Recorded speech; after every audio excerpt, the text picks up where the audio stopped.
Assalamualaikum warahmatullahi wabarakatuh.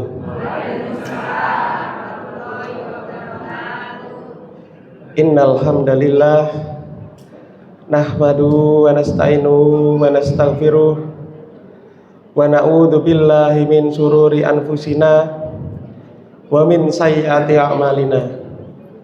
May yahdihillahu fala mudhillalah wa may yudlil fala hadiyalah.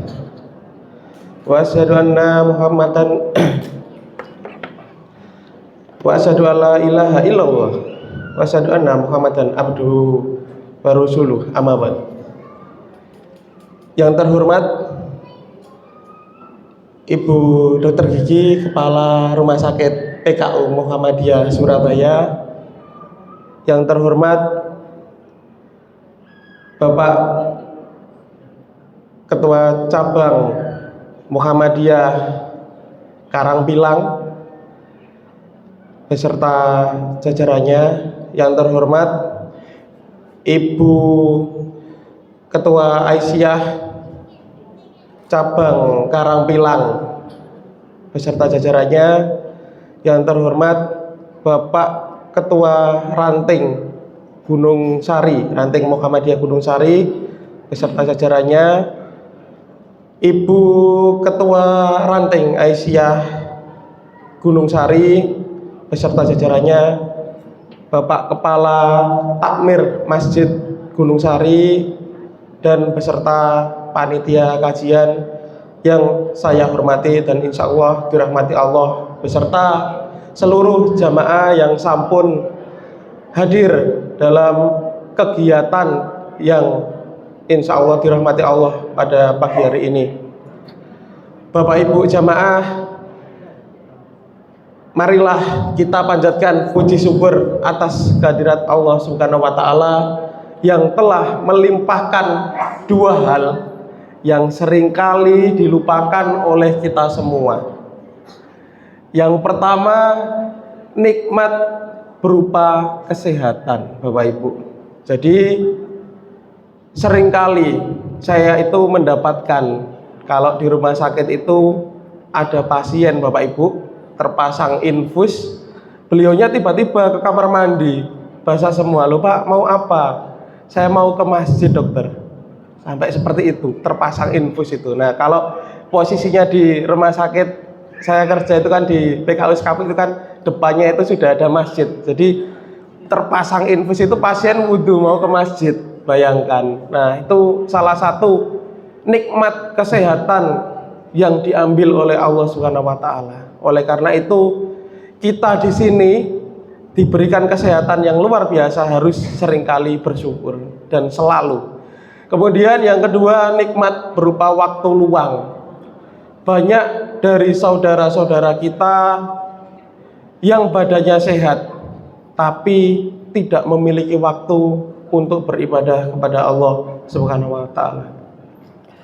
Bapak Ibu jamaah, kemudian sholawat serta salam marilah kita lantunkan kepada Nabi Muhammad SAW yang telah membimbing umat Islam dari zaman kegelapan menuju zaman yang terang benderang, yaitu dinul Islam.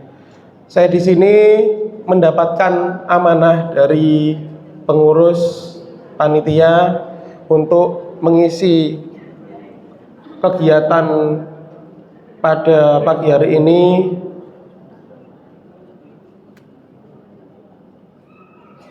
dengan topik tetap sehat pasca Ramadan yang diadakan di Masjid Gunung Sari Indah Surabaya.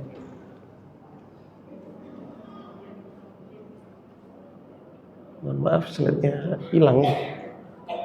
Bapak Ibu, jadi saya sendiri aslinya dari Lamongan, kelahirannya 24 Agustus 96, domisilinya di Brondong Lamongan di Paciran. Jadi saat ini untuk dinasnya di Rumah Sakit PKU Muhammadiyah Sekapuk, di Klinik Aisyah Brondong Lamongan, dan praktek di rumah. Jadi di Muhammadiyah juga ya, di Aisyah juga ya.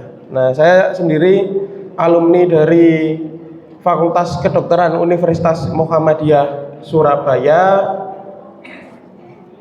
angkatan pertama. Jadi pembuka jalur di sana dengan harapan dulu guru-guru saya Dr. Sukadiono, Prof. Sukadiono, sekarang Dr. Catur Priambodo, harapannya lulusan dari sana bisa menjadi kader-kader pendakwah di bidang kesehatan di Muhammadiyah khususnya.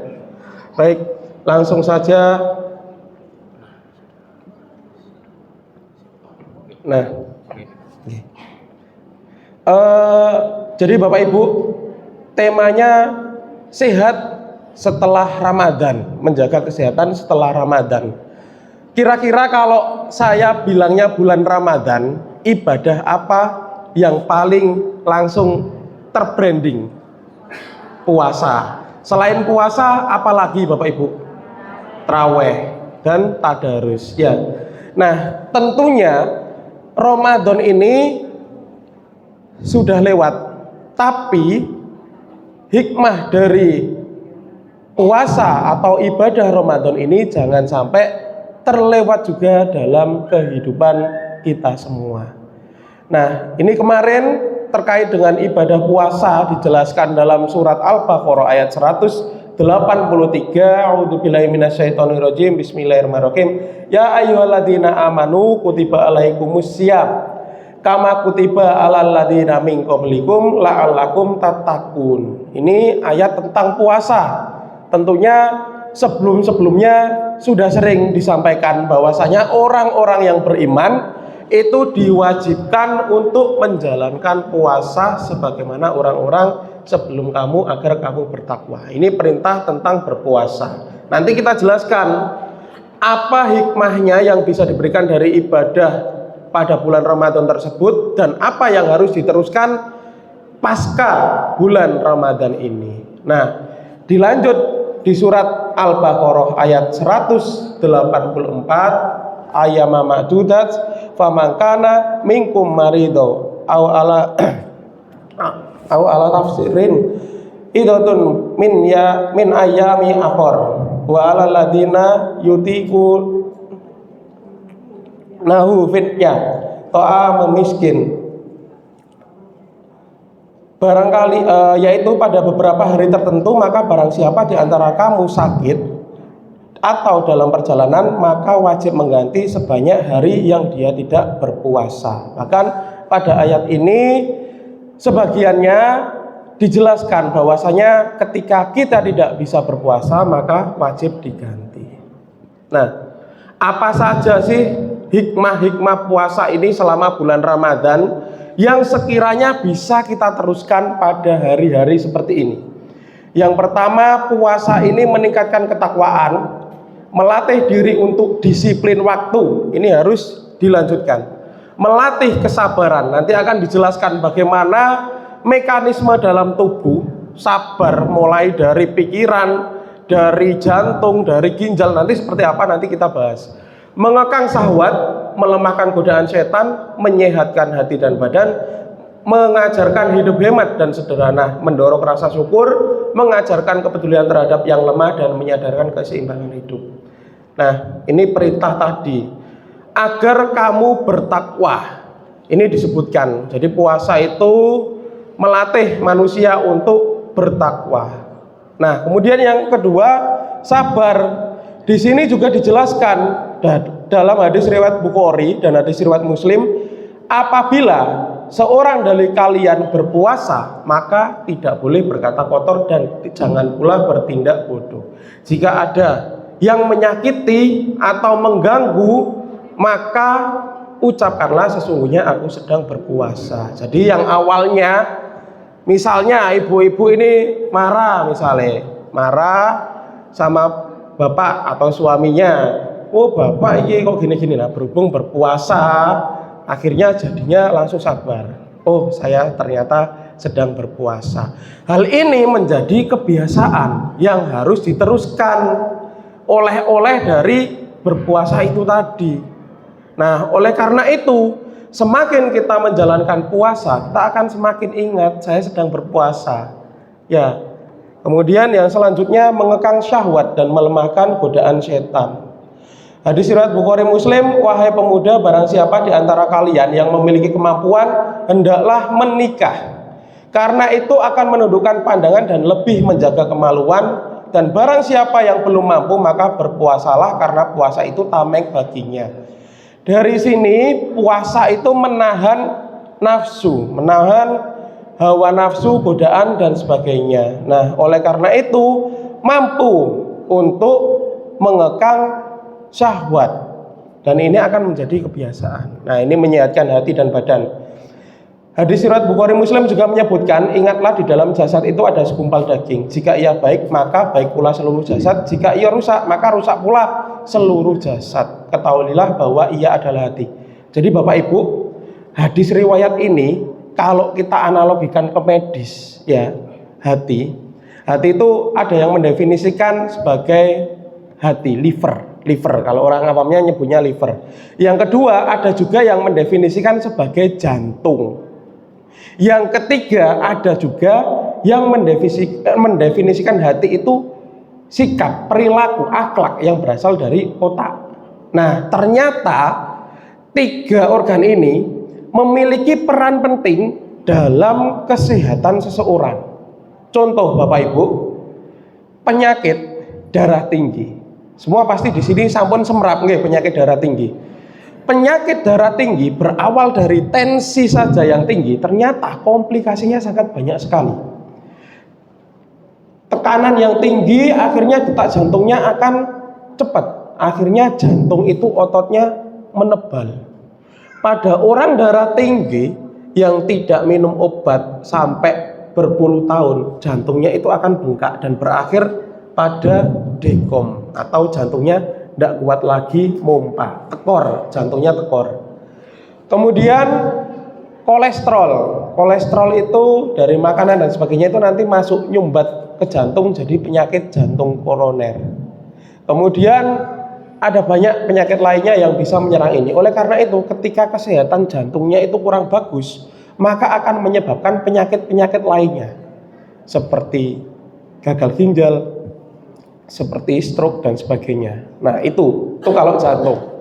Yang kedua, kalau kita membahas liver, Bapak Ibu jamaah yang dirahmati Allah, liver itu tempat akhir menyaring racun, detoksifikasi. Jadi jenengan minum obat, jenengan minum jamu, jenengan dahar makanan yang mengandung di dalamnya itu ada racun, disaring semua sama liver. Ketika liver ini sudah tidak berfungsi atau istilahnya hepatitis, maka orang tersebut akan mengalami sakit hebat, bisa kuning hingga berakibat fatal kematian. Nah, ini yang dimaksud orang-orang loro liver, loro kuning. Nah, ini ternyata liver sebegitu pentingnya. Jadi jenengan minum obat, minum apapun disaring di liver, tidak langsung ke tubuh. Kemudian yang ketiga itu dari otak. Otak itu menentukan, ada pusat persepsi, interpretasi, analisa. Contoh, jenengan melakukan kegiatan misalnya olahraga. Oh, olahraga ini ternyata baik. Nah, ini akan tertanamkan di otak. Jadi otak itu punya rekaman yang namanya prefrontal. Jadi persepsi ini bagus apa enggak, ini halal apa enggak, ini dosa apa enggak, itu diatur di otak. Jadi kalau otaknya itu sudah kotor, makanya kalau orang-orang awam itu nyebutnya pikirannya itu kotor, Victor. Kalau sudah kotor di pikirannya, perilakunya juga akan mengikuti, akhlaknya juga tidak bisa bagus. Oleh karena itu, hadis inilah yang dimaksud tiga organ itu tadi. Jadi ketika otaknya, pikirannya sudah rusak, akhlaknya juga akan rusak. Makanya Bapak Ibu sangat penting untuk selalu berpikiran positif. Tujuannya apa? Biar organ ini, segumpal ini tidak rusak.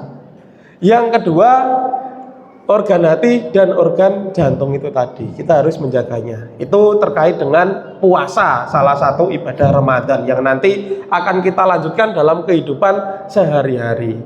Nah, sekarang kita menginjak ke sehat.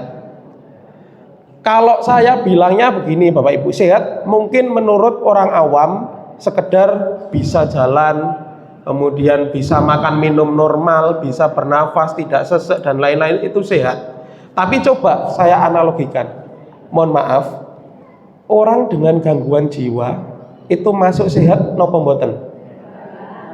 Beneran, orang dengan gangguan jiwa sehat kalau sampai ngelempar-ngelempar orang, nah ini masuk tidak sehat.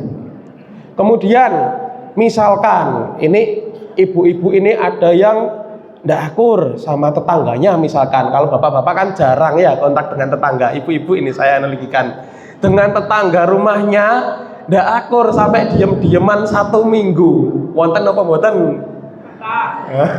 Nah, kondisi kados ngeten kalau dari sudut pandang orang lain yang melihat, ini masuk sehat napa mboten? Jawabannya mboten sehat. Kalau sehat harus segera dirubah, nggak boleh diem-dieman karena manusia ini dasarnya makhluk sosial. Kalau sosialnya putus, berarti ini tidak sehat. Nah, ini definisi sehat menurut Kementerian Kesehatan. Jadi sehat itu Bapak Ibu, kalau dari Kementerian Kesehatan itu ada 3. Kalau dari kerohanian itu ada 4 ya, dari agama. Yang pertama sehat fisik. Sehat fisik itu kalau misalkan Bapak Ibu datang ke sini jalan kaki, itu sehat fisik.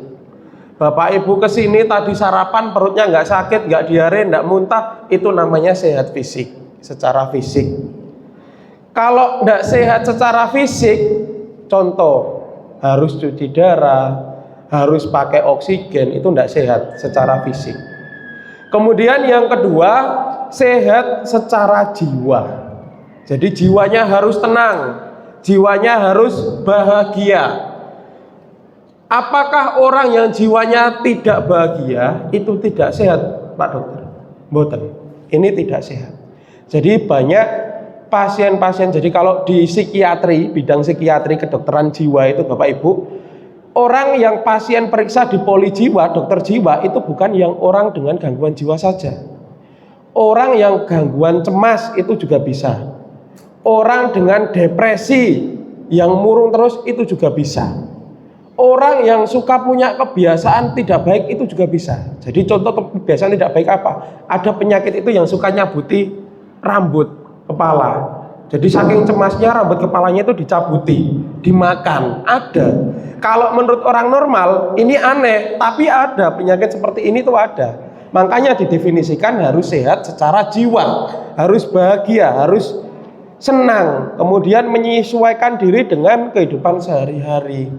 Kalau kehidupan sehari-harinya pada normalnya, misalnya ibu-ibu berangkat ke sini dengan berpakaian rapi dan sebagainya. Tapi misalkan kalau orang yang tidak sehat jiwanya berangkat ikut pengajian bawa sound, misalkan bawa kotak musik di play, nah itu tidak sehat secara jiwa. Kemudian mampu menerima kelebihan dan kekurangan diri sendiri. Ada Bapak Ibu beberapa orang yang memang itu tidak pede, minder. Aku tidak berani keluar rumah karena takut ketemu orang dengan profil keluarga seperti ini, ekonomi seperti ini, akhirnya minder, depresi. Bahkan ketika ada orang lewat dia sudah nangis, ada yang seperti itu. Ini namanya tidak sehat secara jiwa. Yang ketiga, komponen sehat sosial. Nah ini artinya mampu menjalin hubungan baik dengan orang lain. Kalau misalkan Bapak Ibu jamaah kondisinya bisa jalan kaki, bisa olahraga, bisa makan enak, kemudian pikirannya juga senang, bahagia, tapi sosialnya tidak saling sapa dengan tetangga, ini berarti tidak masuk dengan sehat, tidak masuk definisi sehat. Artinya ini sedang sakit. Kalau sedang sakit berarti harus mendapat pengobatan. Nah, kemudian kita sebagai umat Islam mendapat satu tambahan poin, yaitu sehat secara spiritual. Jangan sampai kalau kita sudah sehat 3 ini, spiritualnya kita bermasalah. Nah ini termasuk tidak sehat juga. Nah ini saya sambungkan, kebiasaan dalam Ramadan, dalam berpuasa, ini kadang-kadang berpengaruh. Dulu pas berpuasa saya makannya dikit dok, tapi pas buka banyak, semua dibeli, yang manis-manis dibeli. Akhirnya Ramadan lewat, makanannya masih jalan. Jadi terbiasa yang awalnya pas buka aja makannya banyak, akhirnya Ramadan ditinggal selesai 3 kali sehari makannya jadi sama, makan balas dendam. Nah, padahal Bapak Ibu, normalnya pencernaan itu butuh 8 jam untuk menghabiskan makanan. Jenengan misalkan jam 7 tadi sarapan, berarti jam 8, 1, 2, 3, 4, 5, 6, 7, 8. Jam 3 lambung jenengan sedoyo niki baru menghabiskan. Nah, bayangkan habis itu sebelum jam 3 jenengan sampun isi malih jam 12. Wah, enak niki gorengan, enak niki sate. Nah, jam 12 8 jam baru jam 7 malam. Belum habis satenya jam 6 mantun sholat maghrib. Wah, enak niki martabak. Nah, sampai muter terus. Bayangkan itu pabrik 8 jam kali 3 24 jam proses terus, niki pasti lelah. Oleh karena itu luar biasanya Allah menurunkan perintah untuk berpuasa. Ya ini tujuannya agar pabrik ini cuti. Hari buruh mawon cuti tapi lambungnya mboten nggih. Nah niki tujuannya Allah memberikan istirahat untuk organ pencernaan. Terus kalau misalkan kita tidak makan, energinya didapat dari mana? Didapatnya dari cadangan energi. Jadi Bapak Ibu jamaah, semua yang jenengan makan nasi, makan gulai, makan terang bulan, makan apapun itu, di lambung itu nanti akan dirubah dalam bentuk gulo. Jadi mangan jenis nopo mawon, wujud akhirnya niku gula. Gula niku didamel bensin untuk aktivitas sehari-hari. Ketika gula itu berlebih Bapak Ibu, disimpan di dalam 3 hal. Yang pertama liver itu menyimpan gula. Yang kedua di otot. Nah, kemudian yang ketiga di lemak. Kalau liver sama ototnya sudah penuh, disimpan di lemak. Jadi kesimpulannya, nek tiang wonten sing lemake kata, berarti gulane berlebih, tabungane kakehan.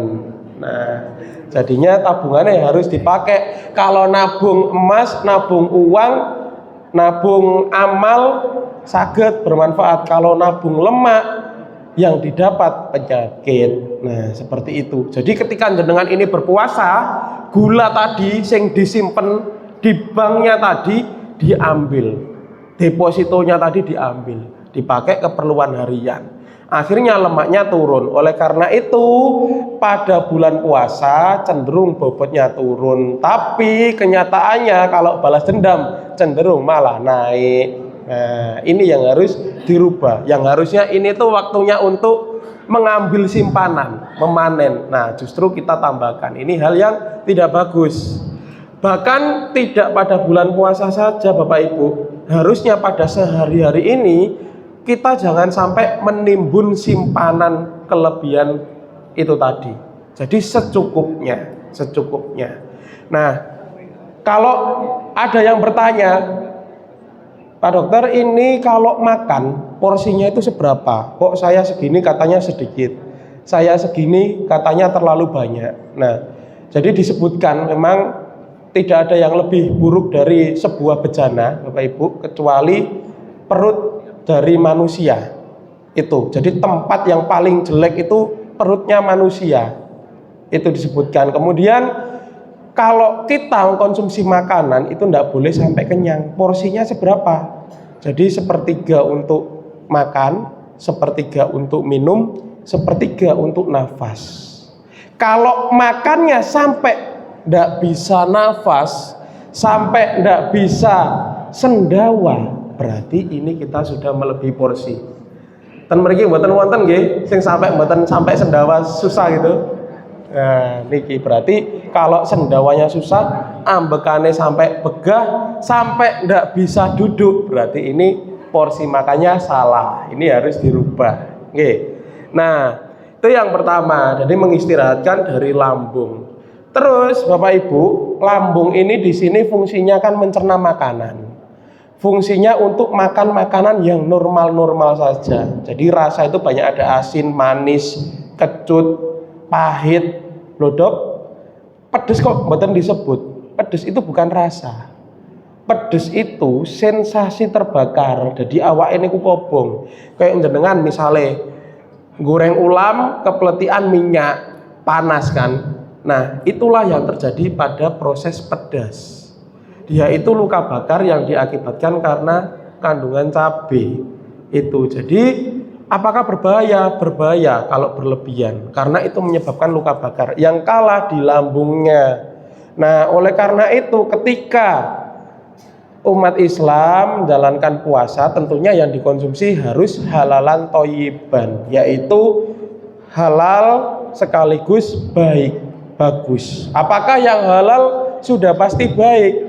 Belum tentu Bapak Ibu. Yang halal belum tentu baik. Contoh seblak.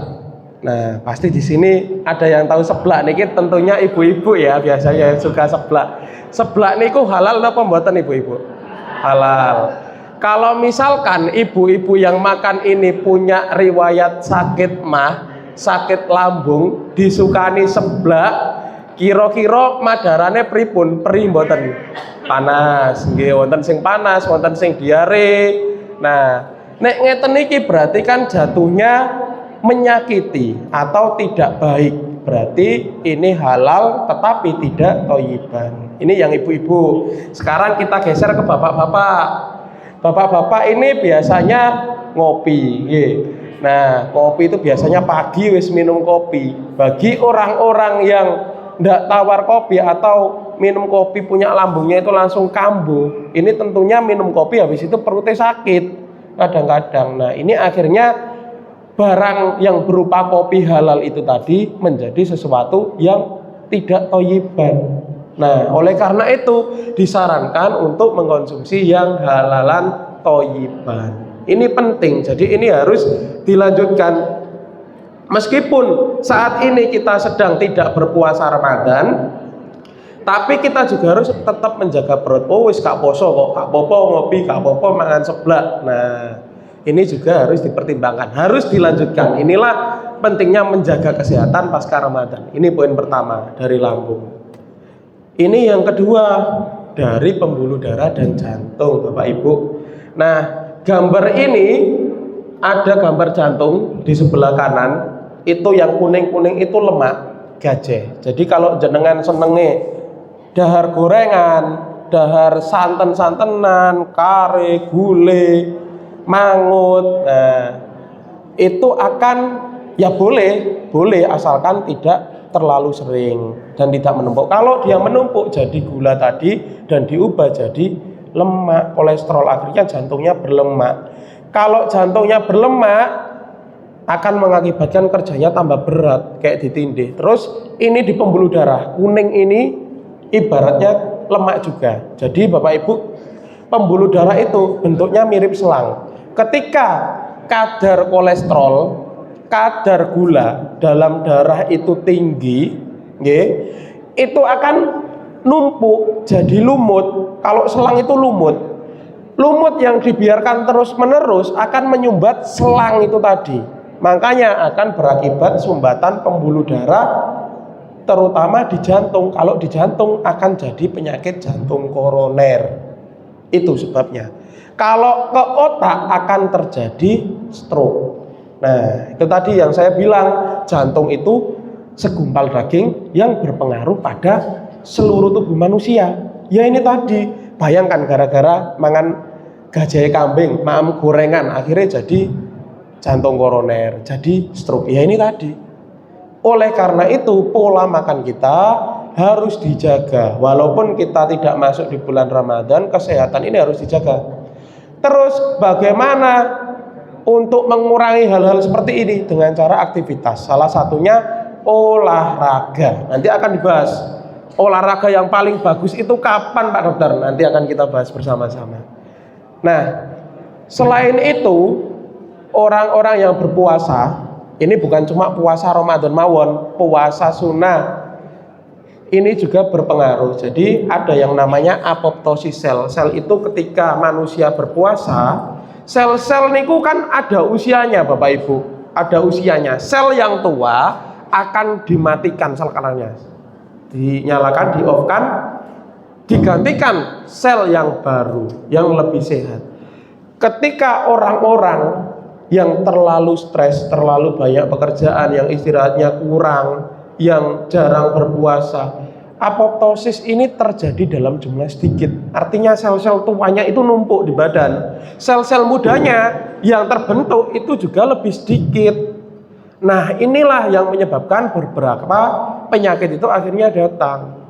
Nah, datang juga limfosit atau sel darah putih. Pada orang yang berpuasa ini diteliti, limfositnya ini senantiasa meningkat, bukan karena infeksi, tapi karena produksinya itu meningkat karena ada puasa itu tadi. Jadi limfosit ini, sel darah putih ini, fungsinya kalau ada bakteri, ada virus, ada lain-lain masuk, akan dilawan. Makanya puasa itu menyehatkan. Dari sini itu tadi. Nah, kemudian ini di sini ada otak. Tadi sudah jantung, ini otak. Otak itu pusatnya hormon endorfin. Hormon endorfin itu hormon bahagia. Makanya Bapak Ibu, kalau jenengan misalkan kok ada yang bilang, ojo sering muring-muring, mau ndak cepet tua. Nah, ini hormon endorfin itu hormon kebahagiaan. Jadi dia itu fungsinya untuk memberikan respon bahagia. Begitu manusia itu dalam kondisi bahagia, endorfin ini meningkat. Hormon-hormon tubuh lainnya juga senantiasa bekerja bagus. Kemudian di sini juga ada pusat persepsi, interpretasi, analisa, dan juga pusat untuk mengontrol syahwat, hipotalamus. Jadi kalau Bapak Ibu tingali gambarnya itu yang kecil di tengah, itu yang mengontrol syahwat manusia. Jadi ketika bagian itu rusak, bagian itu jelek, maka naudzubillah akhlaknya juga ikut jelek. Maka dari itu, dari segumpal daging yang namanya otak ini bisa timbul kebaikan atau bahkan sebaliknya timbul kemudorotan. Yang ketiga, ini ada ginjal. Kita bahas ginjal. Jadi kalau orang-orang, kalau puasa tadi kan menahan diri dari emosi, dari amarah, meredam. Sesungguhnya saya sedang berpuasa. Kalau ada sing nyenggol, kalau ada yang dorong, kalau ada yang nyubit, seperti itu anjurannya dari hadis riwayat Muslim. Sesungguhnya saya sedang berpuasa. Tujuannya apa? Kok kita disuruh sabar? Ternyata Bapak Ibu, ketika kita marah itu meningkatkan yang namanya hormon adrenalin. Adrenalin itu diproduksi di sekitar ginjal. Jadi ketika Bapak Ibu itu marah-marah, Bapak Ibu itu bertengkar, kenapa kok dadanya jadi deg-degan, emosinya jadi menggebu-gebu? Karena ketika adrenalin meningkat, detak jantung itu akan meningkat. Nah, kadang-kadang ada yang nyebut kalau kita bermain misalkan ke wahana permainan, ini memicu adrenalin, ini memicu ini. Nah, ini yang dipicu. Jadi deg-degan ini. Orang yang sering marah-marah atau tidak menahan emosi, produksi adrenalin ini sangat kuat, produksi terus. Efeknya apa Bapak Ibu? Efeknya adrenalin yang meningkat ini akan meningkatkan kerja kardiovaskular. Tensinya yang harusnya normal diangkat oleh adrenalin, jadinya tidak normal, jadinya tinggi. Pembuluh darahnya yang harusnya dia rileks, ditekan sama adrenalin, jadi kontraksi, jadinya dia lebih cepat tensinya. Makanya orang-orang awam nyebutnya ojo sering ngamuk, mundak kena darah tinggi. Bener dari sini ya. Dari hikmah puasa juga tadi bener, disuruh untuk bersabar. Inilah fungsinya. Jadi puasa saja sudah ngontrol sekompleks ini untuk masalah kesehatan. Ditambah lagi Bapak Ibu, ketika adrenalin meningkat, kolesterolnya juga meningkat. Kalau misalkan jenengan ini cek kolesterol, dicek, waduh kok tinggi. Padahal wis tak hindari dong. Gorengan wis mboten, gaje wis mboten, daging wis mboten, santan-santanan wis mboten. Nah, Jangan-jangan kolesterolnya ini meningkat gara-gara sering marah. Nah, ini juga harus kita kontrol. Oke. Nah, ini jadi ini kalau misalkan jenengan berpuasa sunnah yang nanti bisa diterapkan setelah bulan Ramadan, puasa sunnah Senin Kamis atau yang lainnya. Jadi yang pertama niat, tentunya diniatkan dulu, kemudian sahur Bapak Ibu. Sahur itu penting.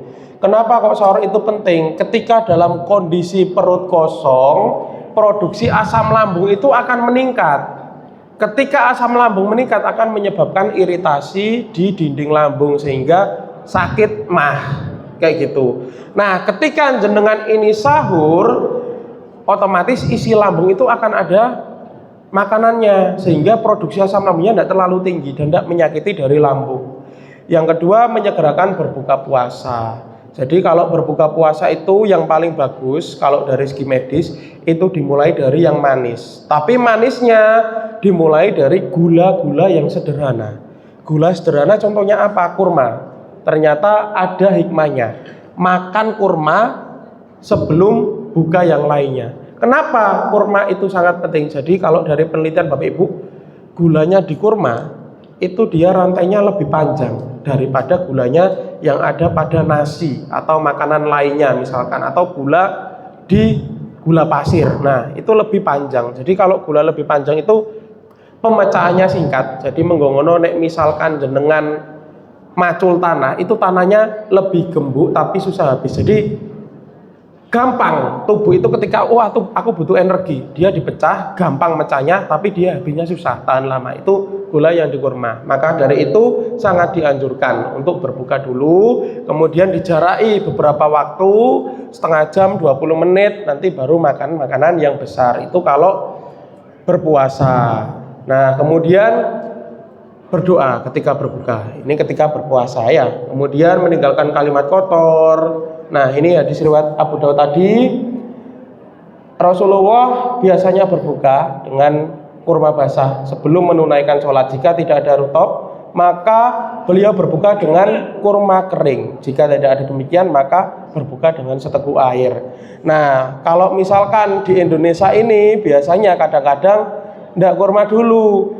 Allahu Akbar, langsung segone budal, langsung ese budal. Nah, ngoten niku. Jadi ternyata itulah pentingnya. Jadi kalau Bapak Ibu makan, ini kalau berlaku bukan hanya puasa Ramadan mawon, puasa sunnah juga seperti itu. Harus didahului yang ringan-ringan dulu biar perut itu kinerjanya tidak langsung berat. Nah, kemudian meninggalkan kalimat kotor, memberi makanan bagi yang berpuasa, menggosok gigi, membaca Al-Qur'an. Nah, puasa-puasa yang sehat, atau ini jadi pola makan yang sehat. Wa kulu wasrobu wala tusrifun innahu la yuhibbul musrifin. Surat Al-A'raf ayat 31. Makan dan minumlah dan janganlah berlebih-lebihan. Sesungguhnya Allah tidak menyukai orang yang berlebih-lebihan, Bapak Ibu. Kalau tadi saya bilang ini di hadis riwayat Tirmizi ini tidak ada wadah yang dipenuhi anak Adam yang lebih buruk dari perutnya. Cukuplah anak Adam mengkonsumsi beberapa suap nasi, suap makanan untuk menguatkan tulang rusuknya. Jadi misalnya jenengan ini kok lesu, lapar, lemes, terus makan, wis iso semangat malih, ini sudah cukup malahan menegakkan tulang rusuknya. Jadi awalnya letih, ngelimpruk. Ternyata habis makan dapat 2 suap, 3 suap, wis bisa jeger lagi. Nah, ini sudah cukup sebenarnya. Nah, kalau misalkan itu masih kurang, ya ini disebutkan sepertiga untuk makanan, sepertiga untuk minuman, sepertiga untuk nafas. Jangan sampai setengah makan, setengah minum. Berarti kalau terjadi yang seperti ini, maka termasuk manusia yang tidak disukai oleh Allah. Ini jelas surat Al-A'raf. Allah sudah bersabda di surat Al-A'raf ayat 31 ini, makan nggak boleh berlebihan, seperti itu. Nah, kadang-kadang ini ada yang salah juga meniatkan puasa. Biasanya ini golongan ibu-ibu, ngapunten. Ibu-ibu ini cenderung dipoyoki bapake, "Bu, kok awake tambah lemu?" Nah, akhirnya benjenge dietnya akhirnya mboten dahar. Nah, niki salah. Biasanya periksa datang, "Dok, madaran kula kok sakit." Lah kenging napa, Bu? "Ya kemarin telat makan." "Kenging napa mboten makan?" "Lah katanya suami saya gemuk jadi saya diet, nggak makan nasi." Nah, ini salah. Bukan nggak makan nasi, tapi porsinya dibetulkan. Gampang-gampangannya yaitu tadi sepertiga untuk makan, sepertiga untuk minum, sepertiga untuk nafas. Nah, itu yang paling penting. Nah, ini tadi terkait dengan halalan thayyiban, halal diperbolehkan secara syariat Islam. Yang haram banyak, contohnya daging-dagingan yang tidak disembelih, daging hewan bertaring dan sebagainya. Kalau yang halal ya yang biasanya mungkin sampun semerap nggih, contoh-contohnya. Kalau yang thayyiban ini yang kita ndak tahu, yang kadang-kadang kita ndak sadar kalau yang kita makan ini halal tapi boten thayyib. Jadi thayyib itu sendiri artinya baik, bersih, sehat, bermanfaat.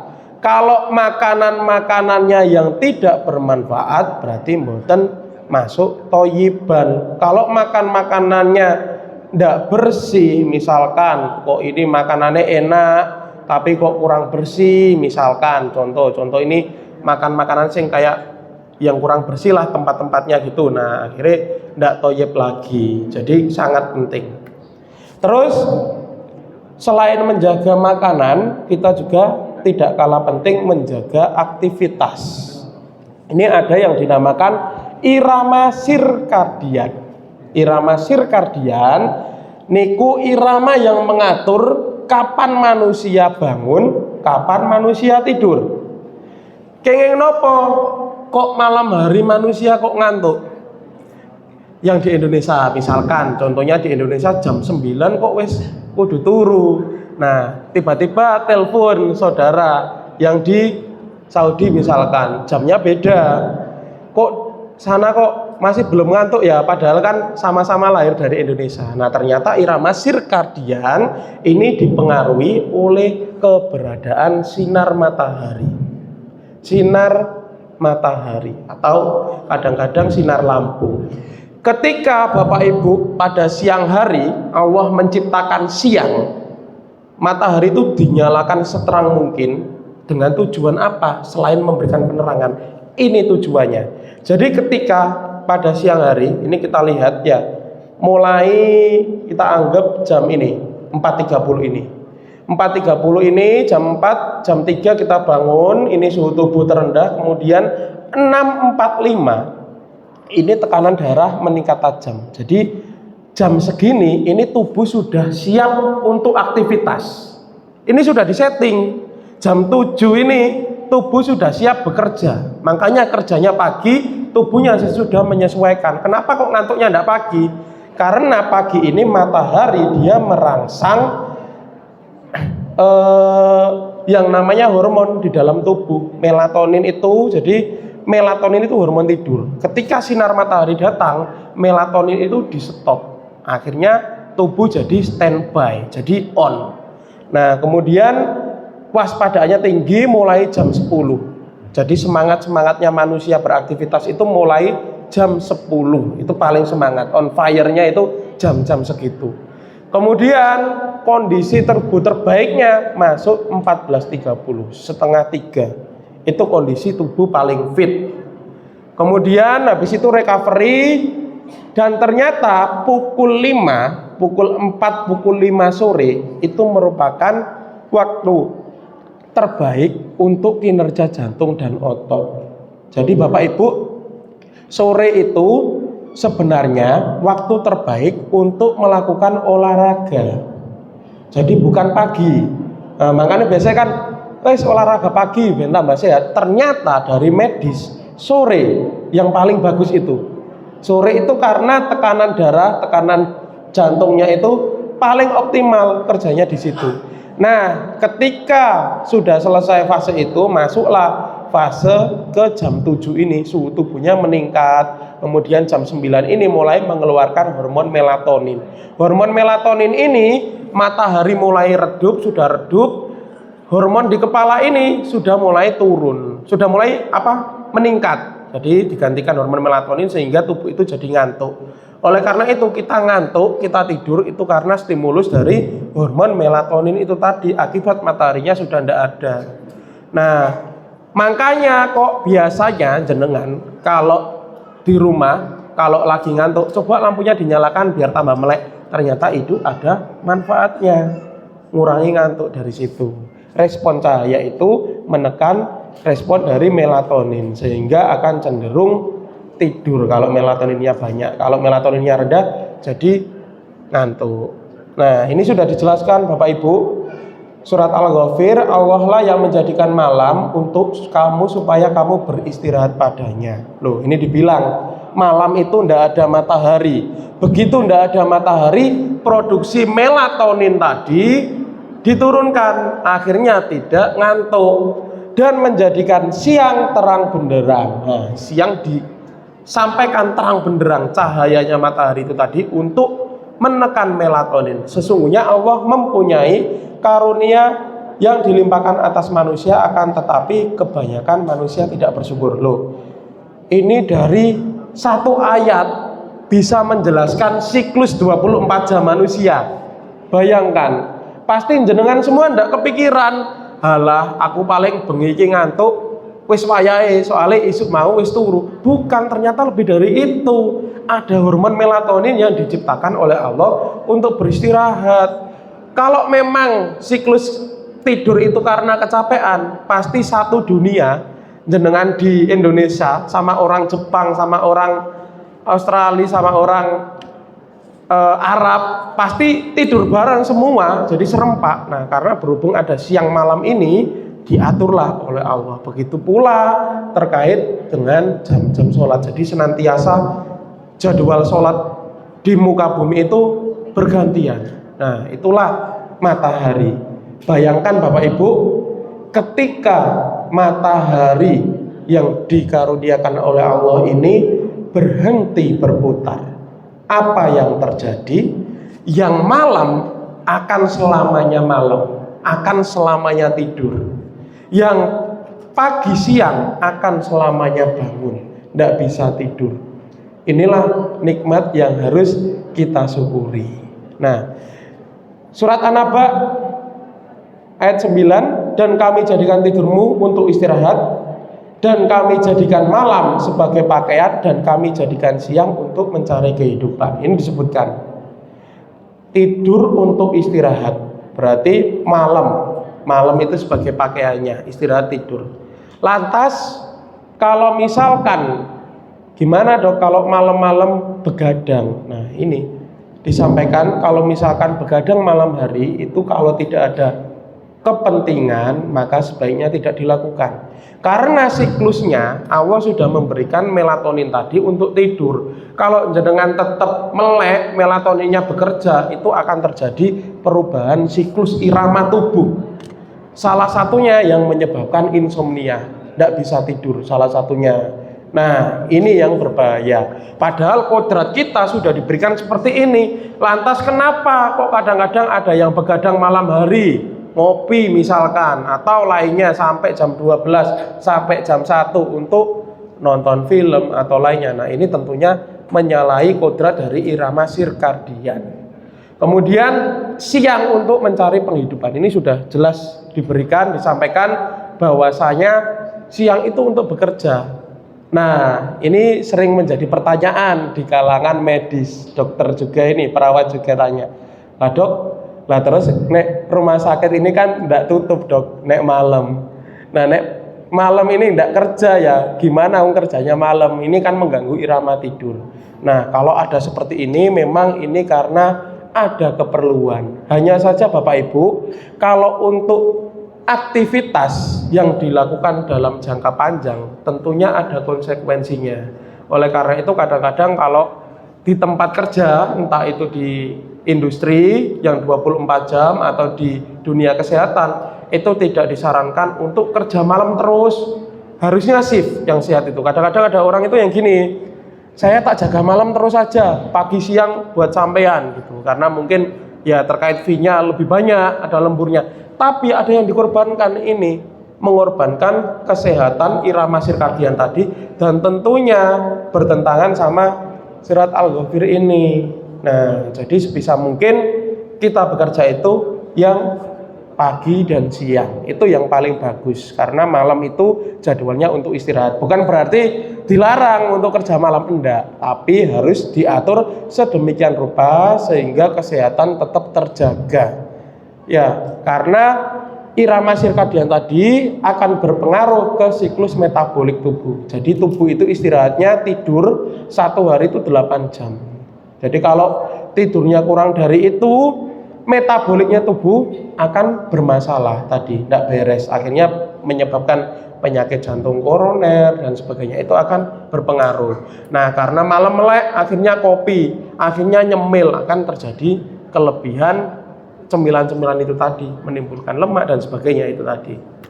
Nah, ini tips-tips sehatnya pasca Ramadan. Jadi kalau tetap menjalankan puasa sunnah, tetap dilanjutkan saja, tentunya harus disertai dengan sahur kalau bisa. Sahur ndak harus nasi, Bapak Ibu jamaah. Bisa roti, bisa lainnya, makanan ringan boleh, ndak harus nasi, ndak ada anjurannya. Kemudian kuatkan niat dan doa memohon pertolongan pada Allah, lengkapi menu makanan bergizi. Nah, ini sekarang kan kalau makanan dipilah-pilah, jadi yang halalan dan thayyiban itu tadi. Berhenti makan sebelum kenyang, karena orang kurang makan, orang berlebihan makan itu juga bisa menyebabkan penyakit lambung, penyakit MAH. Jadi nggak hanya kurang makan aja, makan tidak teratur juga, nggak hanya makan tidak teratur, tapi makan berlebihan itu juga bisa menyebabkan sakit perut itu tadi. Kemudian jarak tidur dan makan minimal 2 jam. Olahraga dan aktivitas fisik teratur, terutama tadi sore hari tadi. Kemudian istirahat cukup bila perlu mengikuti irama tubuh. Minum obat sesuai anjuran dokter. Jadi ini juga yang paling sering. Kadang-kadang pasien datang itu dengan namanya memang sakit itu datang mencari obat, beli obat di apotek, tapi kadang-kadang masyarakat itu salah mengartikan, ini obat dikasihkan obat ini, akhirnya tidak cocok atau efeknya jangka panjang. Banyak terjadi Bapak Ibu ketika kita mencari obat untuk sakit tidak pada ahlinya. Nah, itu menimbulkan sesuatu yang akhirnya tidak buruk bagi kesehatan. Nah, tentunya berobat sesuai dengan anjuran dokter, jangan berobat selain pada dokter atau bahkan sampai melakukan hal-hal yang bersifat syirik. Jadi banyak yang terjadi. Contohnya apa, Dok? Contohnya air sakti misalkan. Nah, ini dicelup misalkan, dengan cara dicelup ini kok bisa sembuh, dibawa ke ini dikasih celupan batu. Nah, padahal orang-orang kalau dari penelitian itu dibawa ke tempat seperti itu akan meningkatkan yang namanya semangatnya, itu akan menyebabkan penyembuhan sesaat. Jadi ada yang namanya semangat untuk sembuh, persepsinya itu juga akan mempengaruhi pengobatan Bapak Ibu. Ada lewat pengalaman, memang pasien A misalkan berobat ke dokter A dan dokter B. Nah, pada dokter A periksa sembuh, besoknya sakit lagi, yang periksa dokter B. Padahal obatnya itu dikasih obat yang sama, tapi tidak sembuh. Akhirnya pasien ini mau periksanya nunggu yang dokter A saja. Padahal selanjutnya yang periksa ketiga ke dokter A, obatnya belum diminum, masih minum obat dari dokter kedua, itu sudah sembuh, baru ketemu saja. Itu yang terjadi pada pengobatan-pengobatan yang tidak berdasar pada medis atau kesyirikan. Jadi memang pikiran kita dari awal itu akan mempengaruhi dari kesembuhan kita sendiri. Nah, mungkin itu tips-tips sehat pasca Ramadan. Jadi ingat, sehat itu bukan cuma sehat fisik mawon, wonten napa mawon tadi, sehat jiwa, kemudian ada sehat sosial juga, itu sangat penting. Kalau jenengan semua merasa 3 komponen ini sudah terpenuhi, insya Allah berarti termasuk umat muslim yang sehat secara penuh, secara utuh. Tapi kalau misalkan naudzubillah ada dari salah satu hal yang belum terpenuhi, maka harus segera dipenuhi komponen-komponen sehat ini. Jadi tentunya selain menjaga pola makan, kemudian aktivitas, kemudian hubungan sosial, kemudian lain-lainnya ini harus senantiasa ditata. Oke. Nah, mungkin itu dari saya. Apabila ada sesi tanya jawab Bapak Ibu, enggak ada, nggih. Monggo, barangkali kok ada yang sesi tanya jawab, saya kembalikan ke moderator.